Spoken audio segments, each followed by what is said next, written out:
HR at Trinity for 7 years. Left there in 2017. So since then have had a private practice as well in human resource and strategic planning consulting. So on a day-to-day basis, I have both coaching clients as well as consulting clients.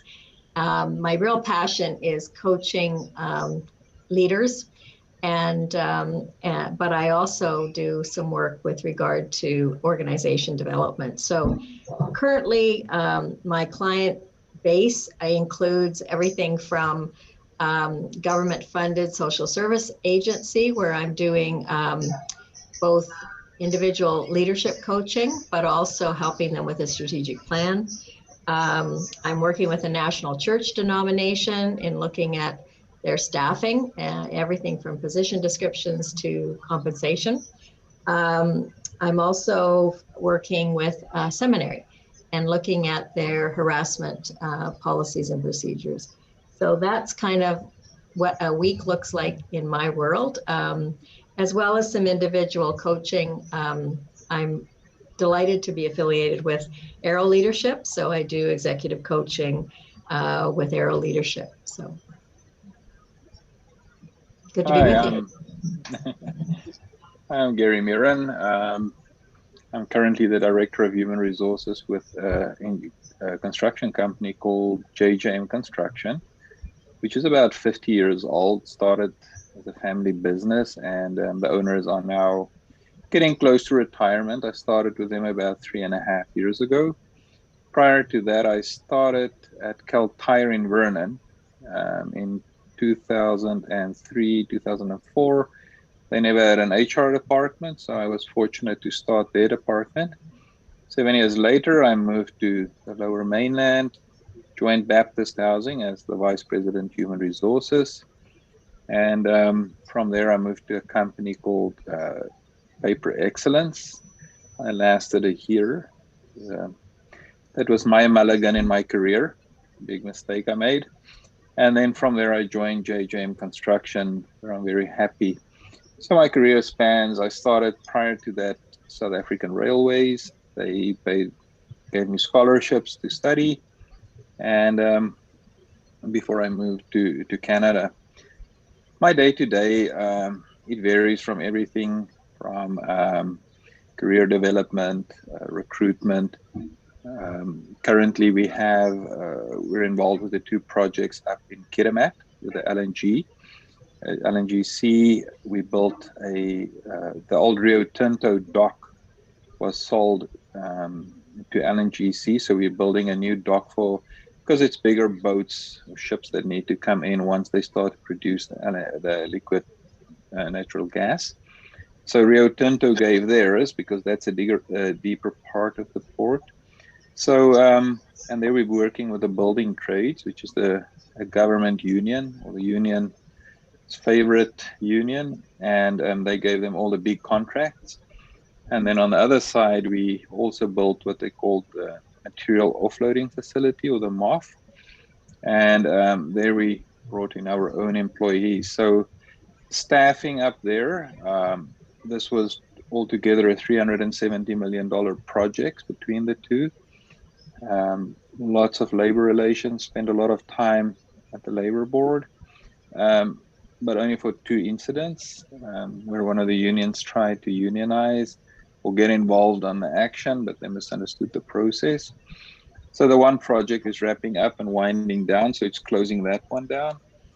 And then here in the Lower Mainland, I'm also head of safety. So about 2 weeks ago, we were doing some dredging up on the island in Comox, and somehow we managed to flip one of our barges. So to go through that process and the reporting, fortunately no one got injured, but it's the way they tied it down, and the tide came in, and fortunately it was the last day of work. So we don't know if the guys partied, but no, they didn't. They could not go because of COVID. They had to stay in the room. So that's in a nutshell. I really get involved. I'm also, like I said, head of safety. I'm also head of the corporate communications and marketing. So it's a variety. Fortunately, not one day is the same as the previous. Awesome. Thanks, Gary. And yeah, we love to hear it. Love to hear that each of you has very diverse backgrounds, and just learning the day-to-day of HR work is very, day dependent and varies a lot. So thanks for sharing that. It's really helpful for everyone. Now moving on to our kind of first questions about general leadership. I know a lot of students here at Trinity wonder, like, I aspire to be a leader of a corporation, but I'm wondering, like, how do I become a leader? What steps do I need to take? So I thought it'd be a great question to start off with, is that how did each of you attain the leadership positions you are, and maybe just share if there's anything specific that stands out to you that, oh yeah, like, I can see how when I did this, it kind of helped me lead to where I am today. So maybe if Janis would like to start us off again, that'd be great. Me too, yeah. When I think of my career, which I think I was maybe ahead of my time, because today people don't have a career in one organization for their entire life. That was the case for me, and I'm a lot older than most of you. So when I was applying for jobs, in fact, when I went to Trinity Western, I had a prof whom I won't mention his name because he's still there, but he looked across the board table at me and he said, "How on earth are we going to be guaranteed that you're going to stick around?" when he looked at my CV.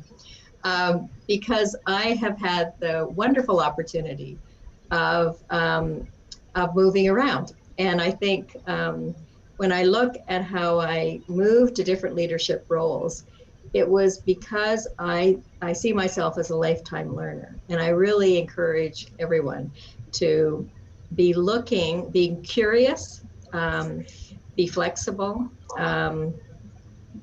build your network, and be open to opportunities that may be coming your way. And don't be feel confident really in looking at maybe trying out something new. So when you look at my CV, I mean, I've been fortunate to have experience in the public sector.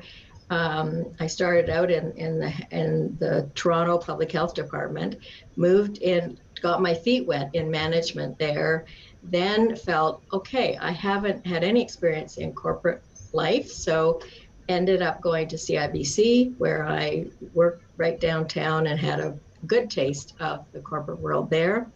But then had this weird sense that my dad had a small construction company here, actually in Parry Sound.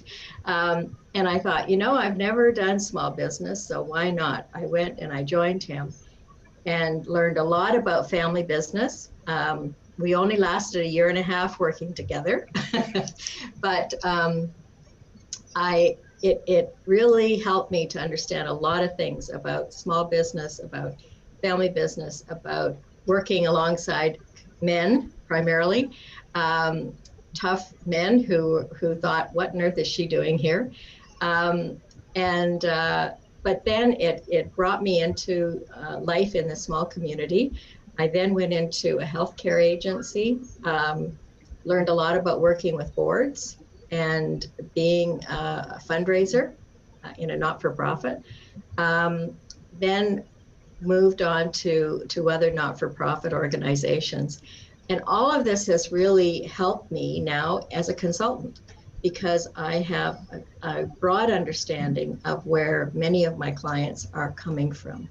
And so I would just encourage everyone to be curious, to think outside the box when you think of what could be possible for me.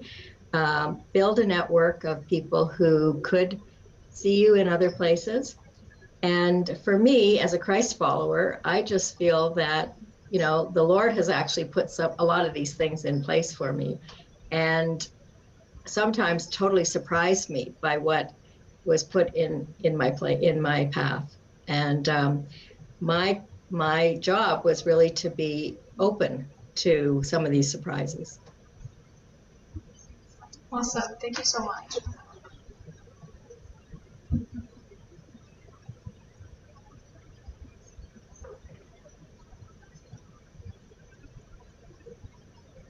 on to one of the others of you.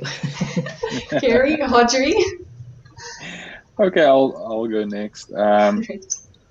The same as Janis have said. I think even though I went to university for 10 years, I did my bachelor's in industrial psychology. I then did an honors degree in human resources development. So that was 6 years of my life. And then later in my career, I did another MBA and also did a financial diploma. So in each one of those programs, they certainly teach you about leadership. But I think where I was really grounded, I was 18, finished high school in December in South Africa. In January, I was conscripted into the military. So a young kid, 18-year-old, and I had to go to the military. And about 3 months in, my, other people say arrogance, but my confidence got me into the officers course, and which was then went away from the Navy because I was in the Marine Corps. And I went in the officers course, and that was about 7 months. I came back to the Navy and after the course, and they gave me a platoon, and I just became an ensign in the Navy, which is like a sub-lieutenant. And this was the first time, and I think that defined me for the rest of my life. So every morning we would do inspection. And so you got all these young kids, and we were all young and stupid. And here I am, an officer with a lot of authority, and they were preparing for the inspection. So they all stayed in tents, 30 people in a platoon, and they would take a line and they would align their sheets and their pillows, and that inspection was fantastic. But I did have the authority and the power to tell them it didn't look very good, and I could chase them up and down, and they could run. And I would do that every morning for about an hour. And about the second week in, I came marching up, and my hair was perfect. As you can imagine, the Army will cut your hair. I ironed my own uniform. I looked good, and the tent was a mess. And I was furious, but I also panicked because I know after me, one of my senior officers will come through. And I asked them, what's going on here? And they said to me, well, when we do our best or when we do our worst, the outcome is the same. You treat us the same way. And that always stayed with me. And that was 32 years ago that I was in the military. And as I progressed through my life, it's a natural progression that I would obviously get into leadership positions. I had good education and worked for good companies. And the one thing that I always found is when I did get, and as Janis has said, you network, you apply for positions, and they look at your curriculum and everything you've done. But I think what stayed with me as a leader mostly is how you make people feel when they're around you. So they will follow you, or if you make them part of the team, collaborate with them. So these are all theories that you read in your textbooks, collaboration and all those nice things. What they don't say is why you do that, not to get everybody's ideas, etc., but it's how you make people feel, and everybody wants to have a meaningful life. And I think because of that, I've had the privilege. When I started at Cal Tire, they never had a HR team. I started with myself and an assistant. And when I left, I had 17 people in the department. And again, not because I'm very smart, because I had the ability to create opportunities for people that are much smarter than me to develop, to be meaningful, and to be so inspired in their own world. Not because I'm great, just because I created that platform. So obviously on my resume, I can say, look how good I am. I did all this stuff, but it was really other people that did that. Went to Baptist Housing. They actually recruited me because I did a lot of acquisitions while we were at Cal Tire. And the same thing, I had to integrate. They went through a new acquisition. Baptist Housing had about, I would say, 400 employees, and they brought on another 600. So the company more than doubled. And that was my attraction to, after I finished my MBA, to go to Paper Excellence. It was an Asian company. They bought 10 mills, paper mills, pulp mills, and but they had no intention of living the Canadian values, Canadian principles.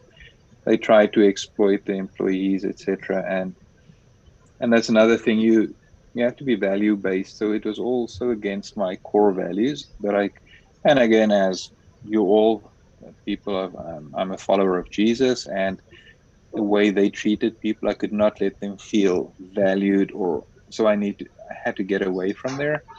And I went to JJM Construction, where I again had first HR department. Again, I had that opportunity and grow the company. And so for me, I had those opportunities of success, a lot of education that contributed to that. But if I have just one thing for all you guys with your career still in front of you, just how you make people feel. If you're going to have people around you and you're not going to feel if they don't feel well respected, that they can't make a contribution, they can't make a joke, why would they want to be around you? And some people just don't get it. Well, we can all be like Donald Trump and threaten people, right? But that doesn't really work so well. So if that's the last point, it's how you make people feel, and those people that can't contribute, if you coach them and help them to get there, and that's your ultimate role. And we're all in going through Trinity. We're all servant leaders, and part of your service and serving to an employee or a team member is to give them the appropriate skills and capabilities in a safe way, because you make them feel good. And that's kind of how my career evolved. I love it. Thanks, Gary. And Audrey?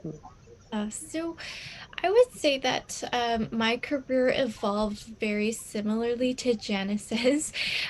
So I kind of jumped around different roles.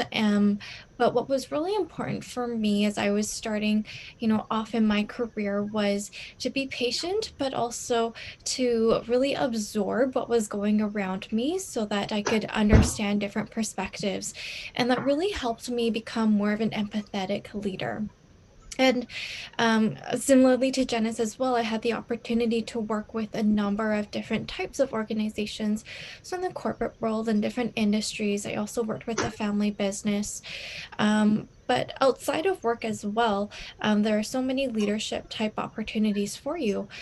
So for myself, I was a leader for, sports teams. I was also part of a board of directors. And, like Janice was saying, you have to be open to experiencing a lot of different types of opportunities in order to learn from different groups of people and learn from learn different perspectives. What also was a really helpful for me when I graduated and as I was starting my career was that I had different HR mentors to kind of help me navigate different situations through work. And then eventually, as my career progressed, I started working with, other mentors who were more business or senior leadership type mentors. And again, it's all about just gaining different perspectives other than your own, and understanding where other people in an organization are coming from. So, yeah, that's kind of how I gained my leadership positions. Yeah, all great things. I think what I heard is that be willing to learn, be open to new opportunities, and really treat people the way they deserve to be treated. And like Gary said, learn how to tell a joke. All important things. So thank you so much. Yeah, so with all these steps that you guys have taken to get where you guys are and having been in various leadership roles, we're just curious to know, how have you learned to deal with challenges and disputes in the workplace? So if someone wants to start us off. Sure, I can start this one. So I think whenever you're working with people in a workplace, there is always going to be conflict, whether you like that or not.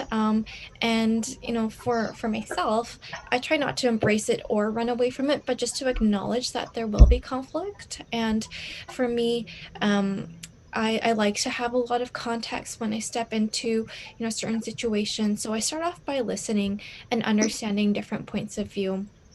And then really making an effort to stay respectful and ensuring that the other parties in the conflict remain respectful as well. And even if you have to set some ground rules. So those are some of the steps that I take when I first start to deal with a challenge or dispute. And then kind of to summarize, when you go through, a conflict resolution with different parties, ensuring that there is that mutual respect and that they're listening to each other, and have them brainstorm different solutions so that they can come together to come up with a compromise that each party is happy with. Yeah, yeah, for sure. That's great. Thank you. I think I can just add a little bit what she just said. For me, a challenge in the workplace and conflict as well, there's always got to be, you got to try and solve the little things first, and bit by bit, and try and break down. I don't like to use the term root cause analysis, but there's always something that caused it. And in my experience, and I would say the past 10 years again, going through various psychometric testing that I was certified in. And I think they all come down to one thing, is when people are strained or relationships are strained or when there's conflict, somebody's needs are not met. And when you go through the process, two people arguing or in conflict, whose challenges are not being met and what do they want, whose needs are not met. And once you can understand that, then you can start to work, as previous person said, start working on action planning, identify what could be some of the solutions to actually meet those needs, and that will reduce the conflict. I'll give a quick example. About in April of last year, one of our projects in Kitimat was shut down by by LNGC Canada, and COVID was just rife. So I jumped in a vehicle and drove 2 days to get up to Kitimat. And what I did is I started meeting with the client who shut us down, and tried to figure out what the issues were and what their needs were. They weren't satisfied with the way safety was run. And the project manager, he tried to convince me that they are following the safety procedures. Well, the problem these guys have, they never spoke to each other. So it's reports that go through and the clients see it. And you have people walking around. And after 3 days of trying to solve the problem, the bottom line was they had to communicate.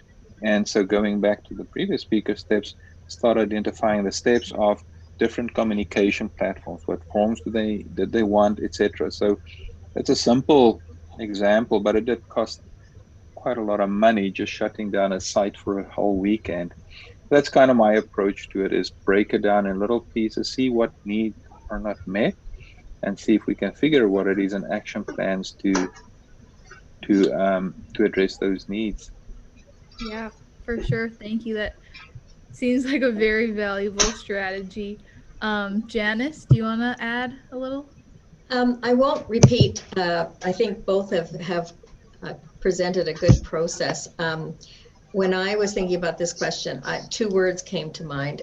One is clarify. I think so often we as leaders have not been clear about our expectations. And so we, from the get-go, we're confusing people and they're trying desperately to do a good job. But we either change the goalposts or we haven't been clear about what we're expecting in the first place. So clarity and being clear in our feedback as well, I think is really important. And that will help with disputes and challenges that we sometimes get back, to ensure that we're communicating and clarifying our expectations, and then clarifying where the other person is coming from. So if we're being challenged or we see disputes, what's at the bottom of that? And that's kind of getting at what Gary was saying. What are your needs? What's at the root of this? are they having issues at home that are creating this behavior, or what's really going on? So clarifying all of that. And then, as Gary mentioned, the whole issue of communication. So in Matthew 18, we're given a perfect guide for the fact that, if there is dispute between two people, number one is you go directly to that person, as he did. He drove up and figured out what is really going on here and brought the two people together one-on-one. And that's what we're told to do, like just talk it out. If that isn't working, then you bring someone else in to help with that negotiation. And so I think that direct communication is important, and understanding preferred communication. So that's not by email. For some, it would work by email, but it's understanding what is the most appropriate form of communication in a particular situation. Well, I do want to add quickly to Janis, when you talk about email communication, when I worked at Baptist Housing, one of the administrators wanted a training program for her leadership team, and I was working on that. And she sent me an email, and I said, I can't do it. I'll only start next month. And she wrote back, I can't wait. And I wrote back to her, well, you have to wait. I don't have the resources. And she called me and she says, I can't wait. I'm so excited. So emails is a terrible thing. Stay away from it. If you can call someone, you can't read tone into an email. And I felt foolish. Well, thank you guys so much. Those inputs are super helpful, for all of us students. And Kristen, do you want to take the next one? Yeah, for sure. So another question that I think some students think about as they're thinking about leadership is having to do with leadership styles. Like, is there a correct one? And well, I don't think there is, and that leaders lead differently. We thought it was really interesting to just have you guys share maybe what you think or how your colleagues view your leadership style, and just get a real life example of how leadership styles come into play. I'll start this one, as I've been hiding behind the ladies. No, in my opinion, there isn't one leadership style. Sometimes you have to look at the different people and their personalities and back to what they need. If you look at a collegial leadership style with people and you treat them all equal, sometimes it doesn't resonate. Some people really want clear and direct instructions. Other people want to participate. So what I've also found is, especially when you're working with people that are really skilled, that there's very little opportunity of coaching or mentoring, and you're involved with them. You're part of your leadership style. My leadership style is to sit back and listen to what they want to do, and maybe just add my opinion that it seems like I'm interested or contributing. But when you're working with smart people, so you need to understand when you got to listen and be approved or recognizing the effort that this team member is putting in. And then sometimes you also need to recognize when somebody needs some coaching and guidance. And I'm trying to think of a quick, when the barge flipped, and as being the head of safety, I've got two safety managers, one in corporate and one in the field. And immediately I had to step back, the safety manager on site. All I wanted from him is to update me at least every hour what's happening. And then I have a payroll HR generalist next to me, and she also does our hourly recruitment. And she sometimes needs to be reminded of the steps, and she'll easily, if somebody says to, oh, don't worry about it, one interview is enough, you have to go back and say that's not enough, you have to do the background check. So it varies on the situation. Again, when the Kiddermat situation, there I had to go up and be really subservient to them, listening and sorry we did this, and other times you're very directive. So no, I have not found that one leadership style. I do enjoy, when you talk specifically leadership, the Posner and Kuz's leadership challenge, the 5 disciplines of leadership. If you ever have the opportunity, I think that's one of the best models that takes people through 3 behaviors of what a leader should do. And I try and follow that actually quite closely. And it actually summarizes everything that I believe and I've said so far tonight, I think.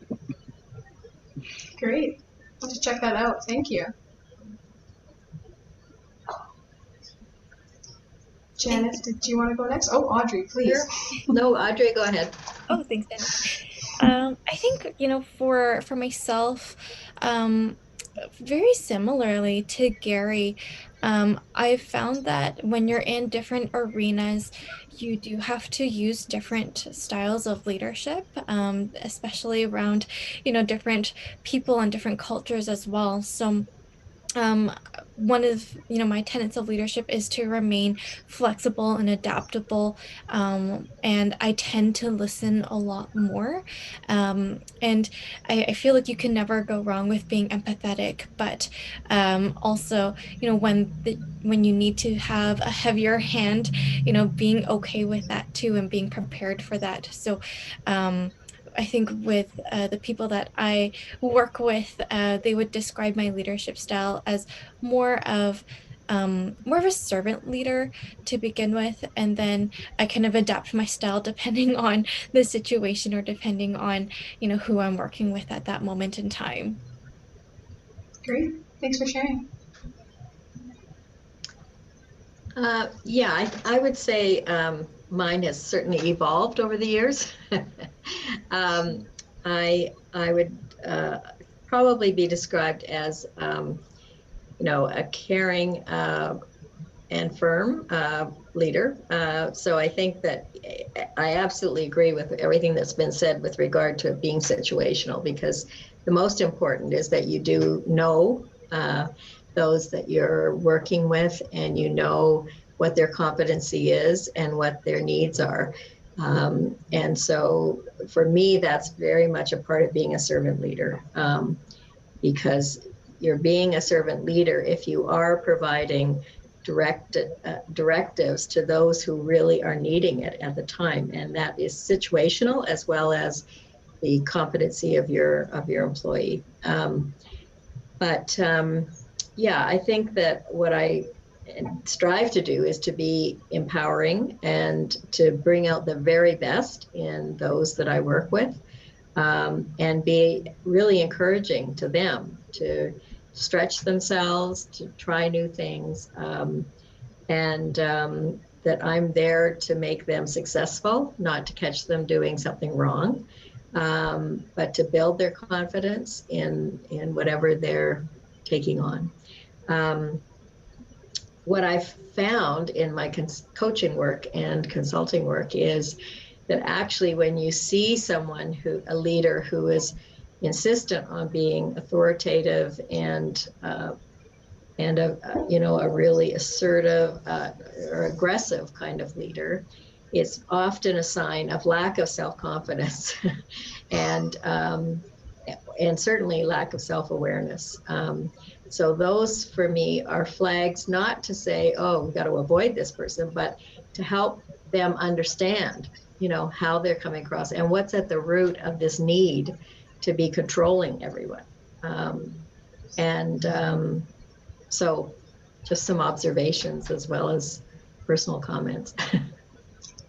That's great. Thank you so much. I think, hearing that has been helpful for me to learn that you want to adapt to really who you're working with, but really staying true to helping people be the best they can be, and whether that takes on slightly different styles to helping them achieve that. It's a great leadership style to fall back on. So thank you everyone for sharing.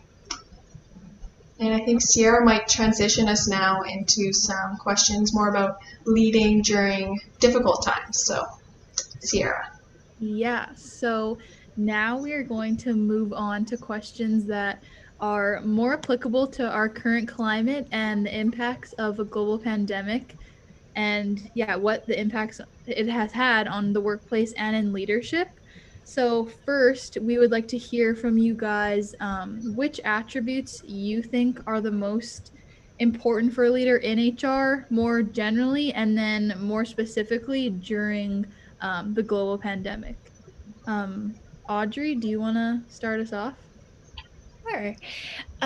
So I think as an HR leader, you're very often called upon to be, the kind of the center of attention during difficult times, and everyone's eyes are on you, and so I tend to lead more by example and to communicate with the team that I'm in the battle with them.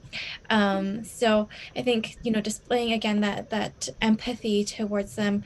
But I also think it's really important to over communicate, especially during challenging times, because that's when people start to panic a little bit. And then as people panic, their mind tends to run off in different places. And so you have to be kind of that center rock and, help them focus on what your long-term view is as an organization.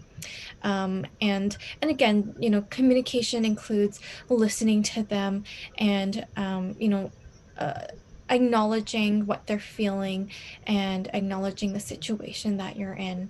So I think that's super important, to lead during difficult times. Yeah, for sure. I think that all kind of falls back into the idea of servant leadership. So yeah, that was great. Thank you. Janis, do you want to go next? Sure. Yeah, very aligned with what Audrey has shared. At any time, I think the most important thing for an HR manager is to understand the business that they're in. So you need to understand the challenges that your business clients are experiencing, and that means probably pivoting like every other day, how they're going to deliver their business. So you have to be keeping up with that and thinking, okay, how does HR respond then to all the challenges they're experiencing in trying to manage this pandemic?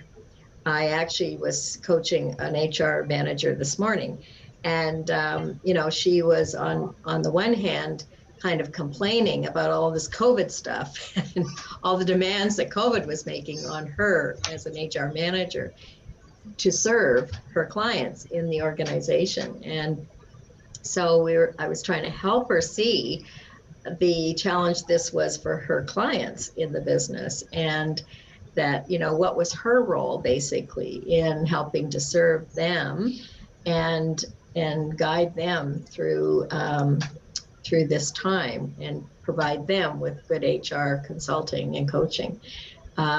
So I think, yeah, taking the business perspective is really critical. And that requires creativity on an HR manager's part, flexibility in saying, you know what, yeah, usually we have to have all these forms completed by this date, but you know what, this year we're going to have to either adapt them or switch our timelines or whatever it takes. But I'm with you, and we're not going to lay all these rules and regulations down for you. But knowing also where the boundaries are. So when I taught a course, actually, HR course at Trinity Business School, I invited a lawyer in for one of our classes to just talk about the legal aspects of HR. And I had that question for him, what are the challenges for HR leaders these days, and what makes a really good HR leader? And his response was, it is one of the toughest jobs around. And I said, oh, thanks. That's really going to encourage the class. But he said, you have to be an interesting combination of someone who is very caring. People have to see you as someone they really want to go and talk to and get coaching from. But at the same time, you have to be pretty tough, because you have to make some tough decisions. You have to be, calling it when somebody has to be released from the organization and give them that kind of tough news. So it's a very tough combination of roles and responsibilities that we're called to. Yeah, for sure. Thank you.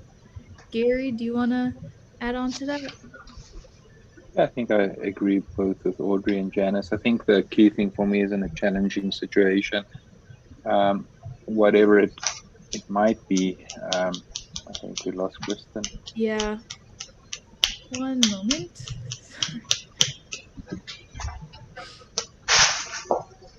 We have a big whole tech setup, so this can be our You can keep going. Keep going, please. We will get the technical difficulty sorted. I'm good. We can still hear you, so. Great. Okay. Sorry, ignore this. Oh, we're There back. Yeah. So I think sorry. one of the- That was strange. That's okay.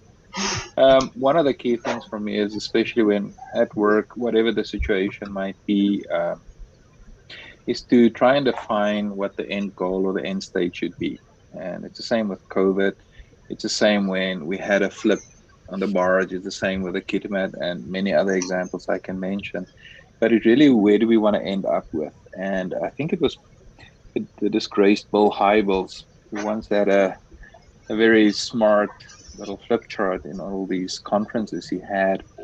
And he said, leadership is to take people from here to here. And then he would draw a circle and another circle. And that is the job, I think, for a leader. And it's also to acknowledge when you don't know and you need to know more information. It's the same with COVID as it's unfolding. When we had the flip barge and we had the problem, we have to get all the information.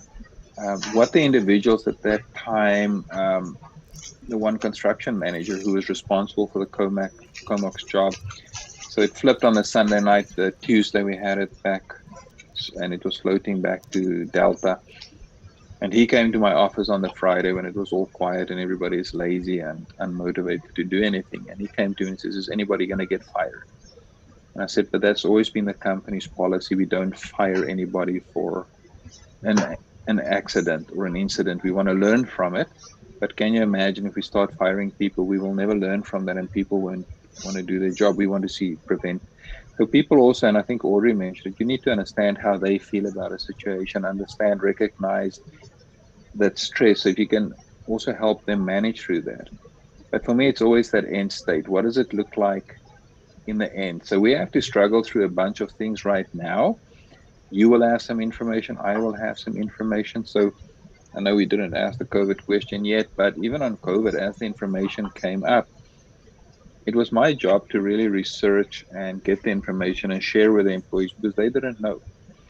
And the one day they were fine, and the next day they had to dig in a trench with a mask and they can't breathe, and their glasses are fogging up, they can't hear each other, and all these kind of challenges. How do you deal with it? Well, the end state is hopefully by the end of this year, we will all have vaccines and whatever it's going to take. So focus on that it's not a tunnel that's got no end, that we will get there and whatever it takes to get there. And that's kind of with every challenge that I try and deal with. You know, our business has slowed down tremendously.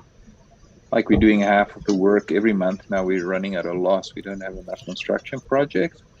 This time every year we have like $150 million worth of work. We're at 40 million. So we're hoping and praying every day for those contracts to come through before we have to start affecting people's lives.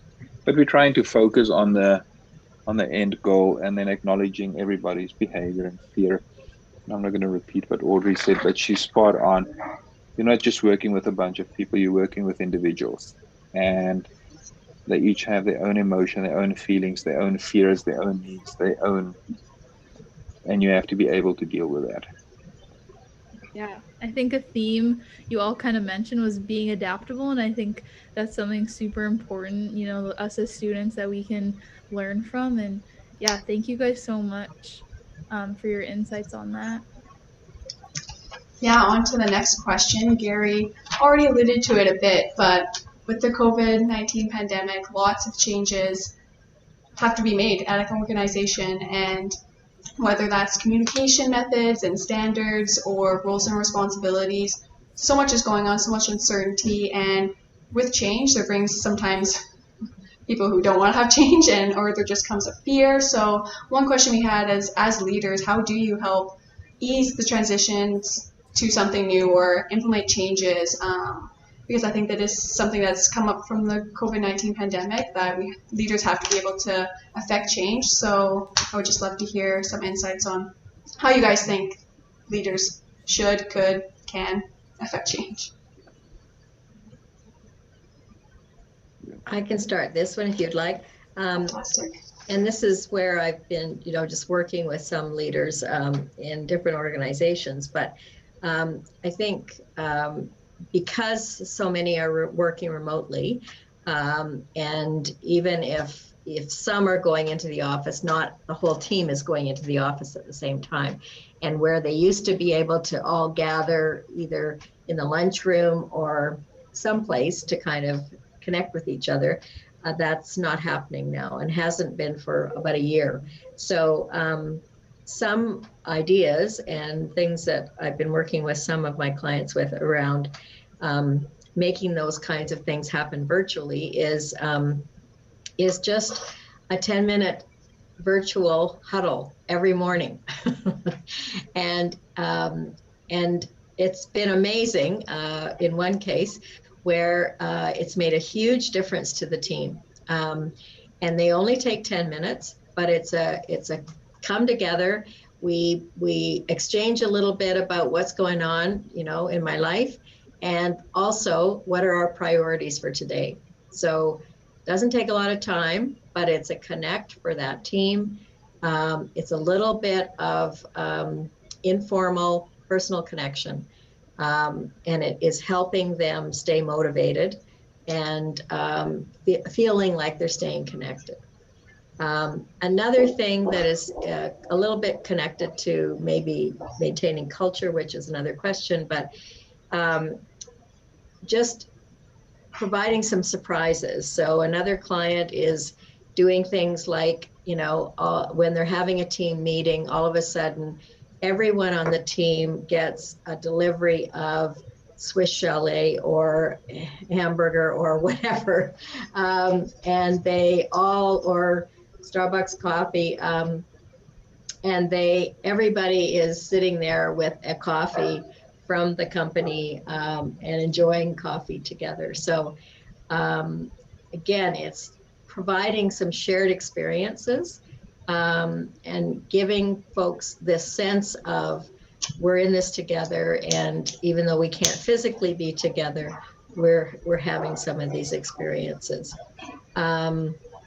The other suggestion I have, and then we'll move on, is use of breakout rooms during Zoom calls. So I'm sure you're well used to that, but I think it does sometimes get intimidating when you have a large number on a Zoom call in a Zoom meeting. You'll always have those few that just don't say anything, despite how well you try and facilitate the meeting. So what I found, in board meetings or whatever it is, to just take a few people off into breakout rooms, have them discuss a particular question or issue, and you seem to get a lot more interaction that way. So those are just a few things that I found helpful in building communication, building a sense of community, and helping with the culture. Great. Thank you so much, Janis. I love the virtual huddles and virtual Starbucks. I mean, how can I get better than that? That's really great. Yeah. Thank you. Kind of similar to Janis. Oh, Gary, go ahead. Sorry, Audrey. I just want to contrast exactly what Janis did. We had to do exactly the opposite, because we were in construction. For all technical purposes, we were regarded as an essential service. One of the big projects when it really hit hard, I think it was March or April of last year, we were busy replacing, I think it was a 10-kilometer pipe in North Burnaby. And so you can imagine, we can't let the people without water or anything going. And we knew so little at the time. So immediately we started with the N95 masks. And then the government said we weren't allowed to use it, and we had to give it to healthcare. There was a shortage, and we then went to the 3-layer mask, etc. But we sit at our head office in Delta. We're 18 to 20 people in the head office, and the rest of the people are on construction sites. And we would do everything. We've got a hand sanitizer, which all the sites have, but we lived COVID daily. So nobody in the head office had COVID. Nobody got a close exposure, nothing. Because we live it daily and I'm very strict. And you come in the door, you have a thermometer and you do the test, and we go after the person who didn't do their test. On the construction site, it's a little different. They come to work, they're not exposed to the same news all the time. We had our first COVID case and outbreak when this MMA, the mixed martial fight, was about 2-3 weeks ago. And the leader of the site, and he has his 2 sons working for him, but they don't live with him, and another guy on the site who they've been friends with for the past 20 years, they decided, number one, to watch mixed martial arts, not my favorite pastime, and one of them had COVID. And I had to make the tough call to shut down the site. Now, if I communicated daily to every single employee in our organization, but unfortunately it took an event that we had to shut down a site and people had to go home and people got sick before the penny really dropped. So no matter how much you try, we had people that didn't believe or don't believe in COVID, and I think it's exaggerated and all those kind of things. In our office, and if you ever have the opportunity, the 2 fittest, youngest people in Canada is the owners of our company. John is 74 and his wife Dee is also 74. If you look at their website pictures, which was posted about 3-4 months ago, they look like they're in their late 50s. They are the fittest, youngest, energetic, but we were concerned for them because at that time they said it's the older people that will be affected by it. And we used them as an example a few times and they took offense to that. They're not that old. But it's pretty hard because we had a few, and we still have virtual meetings once in a while on Teams, but the example John, our president and CEO, that he shows and displays, I go out to the sites, all the executives go out to the sites wearing the masks, we call people out, we remind them. It's a constant, and I say this in the nicest way, babysitting all the time, because these guys get carried away. They know everything. WorkSafe BC, they came in the outbreak. They did not shut us down because we did everything correct. We've got this right safety plan, but people still make mistakes. And so it's been pretty hard. And the more as it evolves, but for some people, it's been pretty hard. And what worked for us is that constant reminder that we have to go out in the field, look at their lunchroom, 3 people in the big lunchroom. They don't think about that. They think, so we have to break it down to that degree. And that's kind of had to be our process because they don't have the opportunity and the privilege to work from home. They all have to be, and I feel really sorry for these guys because they're in the trenches. So my job and our responsibility is at least one executive goes to the sites every week. We bring coffee, same as Janet suggested, but we thank them for what they are doing.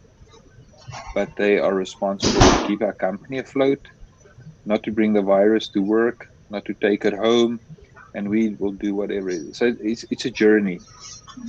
The biggest thing in this is it's not a once-off message. It's a weekly, continuous message. And that's the biggest takeaway I can say.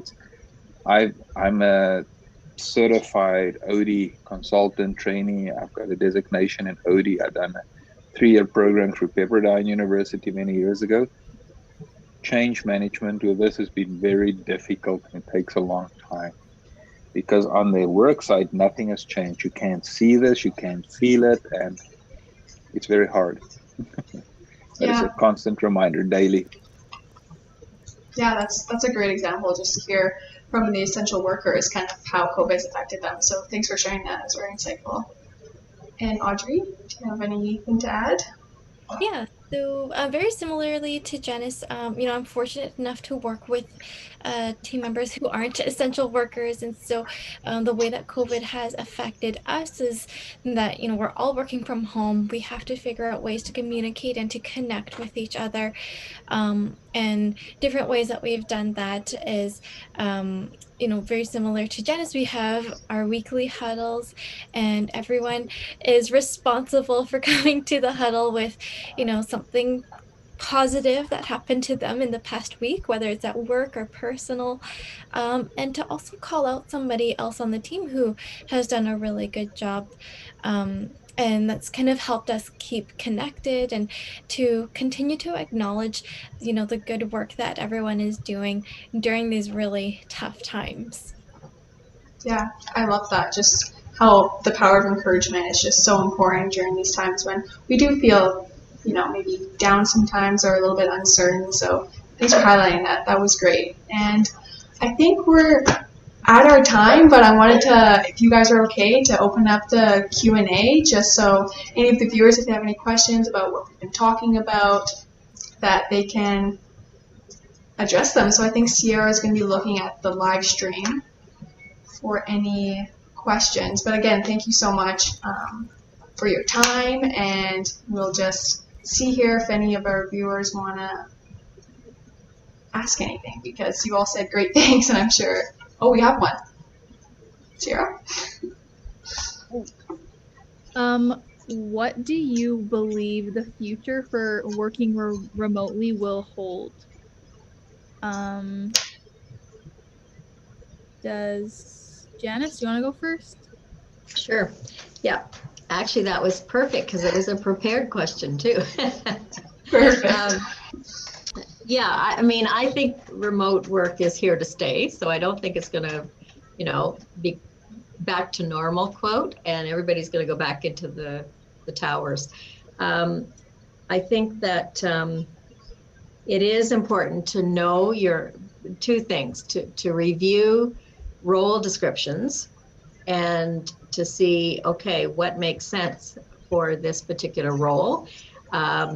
Is it something that could be done remotely and or part-time remotely, partly remotely?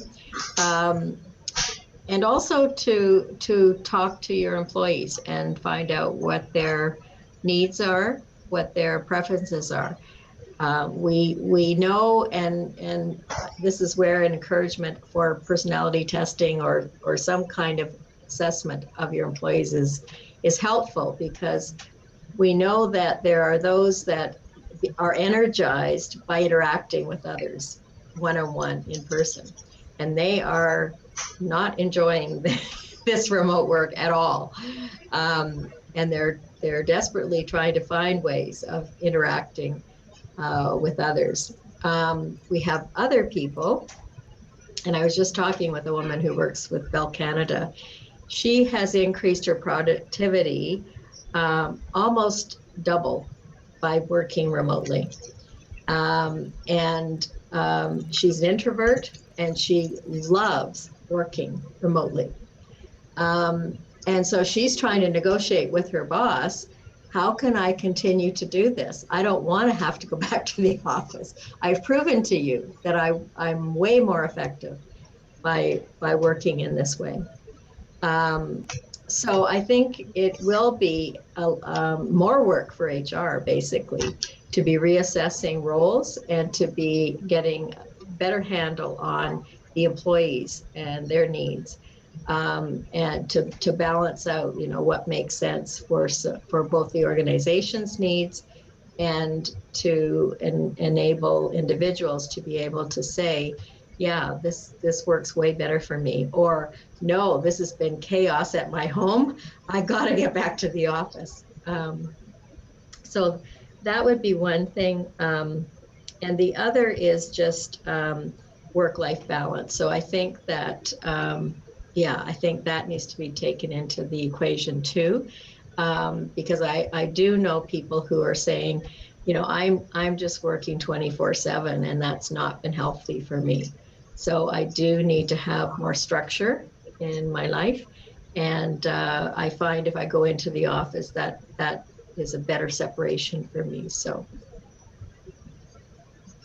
Yeah, for sure. Even us as students doing classes remotely, I can totally see how getting out somewhere to do class, I feel way more productive than um, being at home. So thank you. Audrey or Gary, do you guys want to comment on that question? I don't think I could have said it any better myself than what Janice said. Maybe one thing that I'll add is that I do believe that remote work is here to stay, and that's also really exciting because as an organization, you have the opportunity now to hire people outside of your community, people in different locations, and that adds a really diverse perspective to your organization. So I think that is really exciting. For sure. Yeah, and I agree with both, and especially what Audrey says, that you can probably hire people that's skilled that sometimes you lose that opportunity. I've turned a few jobs away that was in Ontario. My wife is a principal in a school here, so disrupting the family. I do, just from personal experience, my daughter and son are both students at SFU, and being at home, I can see it's beginning to take an emotional toll. They are very conscious of COVID and they don't go out. My son works in the town 2 days a week, and over weekends that he goes into Princess Auto where he works. But the rest of the time they're at home. They don't hang out with their friends, and for us in the workplace, that 2 minute conversation you quickly want to have with your colleague, that's missing. So you're going to have to set an appointment, trace others down. So we have found where you have the collegial environment, it's um, it's far more, I don't want to say unproductive, but I think it takes longer to get things done. So I think for certain jobs, for sure, it's you don't need people around in the same place. I think and this is purely, I guess, our opinions. I think we will go through a phase where will work from home, and then I think just human nature is going to get us back to some, not exactly the same as it used to be, but I think some form of interacting at least once a week or once something. But you're going to need to interact with your colleagues. You're going to have to see, it's going to be hard to build relationships. It's going to be hard to build teams. And that's all part of it. So I'm just looking at the negative side because the positive sides have already been mentioned by Audrey, but I can see it's difficult. I just walk into someone's office with a mask and we can't even have a proper conversation. So after 15 minutes, we leave the office. So I think my answer is I don't know. I don't know. I'm not pro, just my personal need and the nature of our work. I think it's going to be pretty hard, but there are jobs that you can do that probably. Yeah, for sure. It's hard to plan in advance nowadays, so I agree. Um, Gary, I'm gonna ask you this last question in the comments and we will wrap it up. So as a leader, my bad. What do you look for while recruiting someone? Um, you know what? Mostly attitude. Somebody that's we can train, and this is an old adage, but when you have people in front of you, I would say 95% have the same qualifications. Some have different experiences, but it's really fit. Do I think I'm going to get along with this person? Do I think the person will get along with the team? And it's not about extrovert to introvert. It's just whatever they need from a training or other skills they need in the organization, we can give that to you. You can have the best qualified, best experienced person that will be a tough fit. So it's really when you look at the organization, I think there's an opportunity, especially for the younger people and the audience we have here tonight, to really define not only your career, but the type of company you want to work for, where you think your personality will fit and your dreams and aspirations, because that's what we look for. So when somebody comes to our organization, the first interview, and we have I have a short telephone interview, and we bring people in for a personal interview. It's a little different now. We do our first interview via Teams. Is we only ask personal questions, and what I mean by personal is what's your activities, how do you engage, what do you do in your private time or your. So it's really, if you're going to fit, will you become a team member? And that's what we're looking for mostly. It's that your personality and how you're going to fit into the team. Yeah, for sure. Thank you. So we're quickly going to announce the winner of our giveaway. So we are doing a giveaway for everyone who had RSVP'd prior to our event for a HRSA crew neck. So the winner of the giveaway is Vignesh Vijayan. So congratulations, and the VP of Operations and Logistics from Student Association will be contacting you. Awesome. Well, I just wanted to give a big thank you to our viewers and especially to our panelists for being here tonight and sharing their insights. I know I've come away learning so much, so thank you so much, and I know a lot of people who are watching want to thank you.